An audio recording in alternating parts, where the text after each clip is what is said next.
İnsanın ki, əgər sənəti ilə ruhunu birləşdirib, özlərinin düşüncələrindən qaynaqlanıb bir bəstə çıxardır ortalığa. Biləsiniz ki, o insanın qırılma nöqtələri var.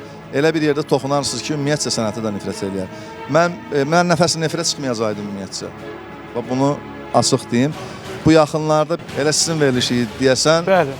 nəfəsə sual Mənim verir. akşının üstündə çox böyük, akşın mənim Sual üstündə verdiniz çox ki, böyük. Bəli. həmin sualın cavabında dedi ki, mən akşın mənim üçün yeri həmişə əvəz olunmazdı. Çünki onun üzərində böyük əziyyəti var. Bir dənə bir kəlmə söz insanın, misal üçün, içində olan bütün o qırğınlığı, darğınlığı, o sıxıntını apara bilir. Mən bunu niyə deyirəm? Sözümü nəyə gətirirəm mən? Yəni, adətən qadınlar diqqət istəyirlər ki, bizə qarşı diqqətli olun. Amma incəsənət adamlarında Bizə daha qarşı çox ayıq olun, biz çox həssasıq falan. Amma bir şey başa düşmək lazımdır ki, yəni kişilər nə qədər duruşlu, sərt, xarakterli olsalar da diqqət baxımından o qarşılığı görmədiyində, söhbət əsl kişidən gedir. Onu görmədiyində üzdə bildirməz, amma içində qırılar, silər gedər.